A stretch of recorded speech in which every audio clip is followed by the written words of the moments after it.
Good morning. It's Falcons Daily here. I am CG, Craig Green, your host. If you want to give me a follow on social media, you can find me at Craig G Sports. That's CRAIG, the letter G, and then the word sports right behind it. I'm on Facebook, Instagram, Twitter, Threads, YouTube. You can find me there, and Cash App if you're feeling pretty generous as well.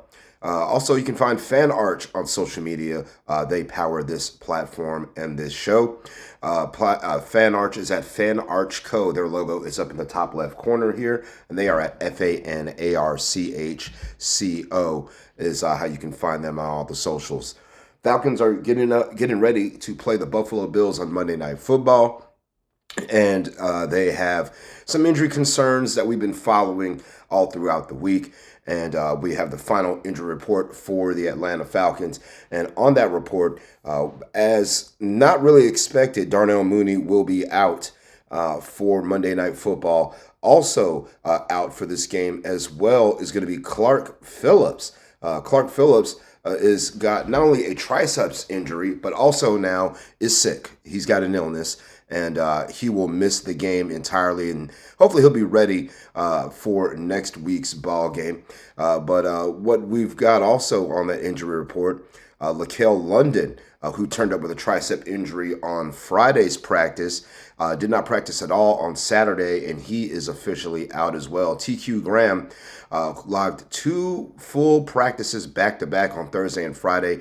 Didn't practice on Saturday. He is officially out. Remember, Taquan Graham is in his 21-day window to return from IR, so the Falcons will have to either activate him to the 53-man roster or they will have to put him on season-ending IR. So we'll have to keep tabs on TQ as next week starts, as the Falcons will get ready to play the 49ers on Sunday Night Football after they play Buffalo this Monday night. On the other side, for the Buffalo Bills, they've got a couple of injuries where guys are out as well. They are missing defensive tackle TJ Sanders. He's going to be out for this game with a knee injury. He didn't practice at all this week. You've also got Matt Milano, one of their star linebackers, the outside linebacker. He's going to miss the ball game. He's got a pectoral injury, and Damar Hamlin also nursing a pectoral injury. The safety, he had limited practice on Thursday, did not practice Friday or Saturday. Damar Hamlin is also out for the Falcons game with Buffalo. But who is returning for them will be Ed Oliver, the defensive tackle who had an ankle injury and has missed, I believe he's missed the first 4 games of the season, and now he is going to be back and playing for them as well. So again, they're missing Sanders up front, but they're going to get back in a pretty much an all-world elite player in Ed Oliver up front for them. So that's something the Falcons will have to kind of think about. And speaking of Oliver, really one of the key matchups in this ball game is the Falcons running backs, Bijan Robinson, Tyler Algier, Nathan Carter, taking on that Bills run defense. Again, they're going to be shorthanded a little bit. Again, no Milano, no Hamlin, no Sanders, but they are going to get Ed Oliver back. So, and then when when it comes to the Buffalo Bills run defense, it has not been very, very impressive at all. Looking at their numbers right now, the rushing defense for the Buffalo Bills, they still are 29th in the league right now, giving up 145 yards a game, 146 yards a game. Actually, they're 28th in the league, 28th, giving up 145 yards a game on the ground. Falcons give up 109, but offensively, the Falcons, when it comes to the rushing attack, they are one of the better teams in the NFL at running the football. ATL right now sits at 6th in the league at rushing. Buffalo is 2nd in the league at rushing. So, again, that's why we highlighted James Cook against Bijan Robinson the other day, because of the fact that these are 2 teams that can run the ball. And don't forget Josh Allen, not another guy who is shy of running the football. I'll also give it to Curtis Samuel on jet sweeps and things like that. So, again, they get their yards. But, again, for the Falcons, I think it's really imperative for them to also be able to run the football, establish the run against this Buffalo Bills defense. They're much better at defending the pass than the run. So I think if you can get if anywhere at least 30 carries on the ground, then you're going to most likely like the results of the ball game if you're Atlanta. Another key matchup, in my estimation, in this ball game is going to be one that's going to be more of a chess match between two players, and that's going to be Josh Allen, the quarterback for Buffalo, taking on our Jesse Bates III, the safety.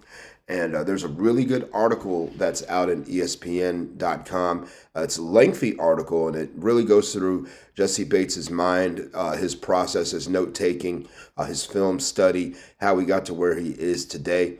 And they've highlighted some plays for you to go through and watch. If you're into film study, if you're into learning the X's and O's, this is a really good article for you to check out. This article was done by Ben Solak of ESPN.com. It was on October the 10th. But again, he was watching some game film with JB3 and, talked about how he was studying guys like Derek Carr.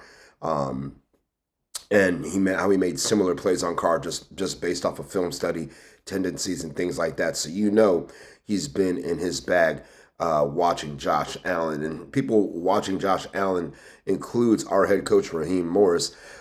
Coach Ra said about Josh, he said he's turned himself into arguably the best player in the league. It's definitely a challenge for us, but it's something we embrace, something that we love. And you want to be the best, sometimes you got to beat the best. And this game is not going to put the Falcons in the Super Bowl or in the playoffs or anything like that. But what it would do if you beat them is it puts you back in the national conversation about, are the Falcons for real and sleeper team, or are they the team to beat in the NFC South? Are they better than we think they are? Yada, yada, yada, yada, yada. All the favorite narratives that we like to hear will all start popping out, with the Falcons, win or lose, really. So I think the Falcons have a much better chance of winning this game than the odds makers give them. Right now, from what I saw, we're a 4.5-point dog at home to Buffalo. And I understand it because Buffalo is 4-1. They're the highest scoring team in the NFL. They were entering last Sunday's action anyway. And, the Falcons 2-2, a little inconsistent. We're not putting the ball in the end zone like we need to. So I can understand that narrative, but that's why we got to play the game. And again, Jesse Bates is a master of film study. He's somebody who keeps up with what's going on around the league. He's been watching Josh Allen and studying him. Again, they were in the AFC together, so this is it's not a new opponent for JB3, and we'll just see how it plays out. Now, another key matchup for Monday Night Football is going to be the Falcons' interior offensive line taking on the returning Ed Oliver. And it's a guy that they'll try to move around and find matchups for. And what I mean by the interior O-line, I'm talking about Matthew Bergeron, the left guard. I'm talking about Ryan Newsel, the center, and the right guard, of course, Chris Lindstrom. And how will they be able to communicate and get Ed Oliver blocked? And also, don't forget about Joey Bosa as well, who is now suiting up for the Buffalo Bills. It's their latest rental of a premier pass rusher who may or may not be past his prime. And remember, they had Von Miller for a couple of years in Buffalo. Now it's Joey Bosa's turn to line up and pin his ears back and rush the passer for Bills Mafia. But I think that's a really tough. That's going to be a really key matchup as well, because if there's pressure in Penix's face, there's no chance for him to be able to go through his progressions and make passes. If there's pressure up the middle on run plays, it's going to pretty much stymie anything we want to do. So again, even if we tried to run counters, it wouldn't work because the defensive ends could collapse in and stop and give us negative plays or just minimal yardage.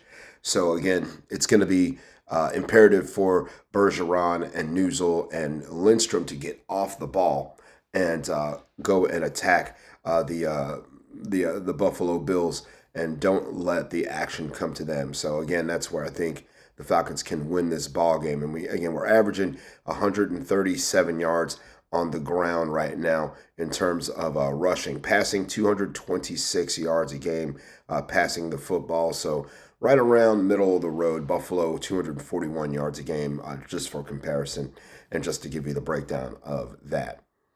All right, so that is going to be it for today.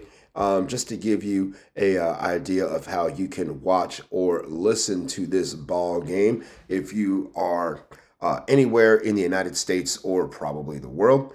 You can use ESPN to watch this ball game on television. If you're in Atlanta, or the Atlanta Falcons viewing area, if you're right there, especially if you're in Atlanta, you can use CBS 17 in Atlanta to watch this ball game.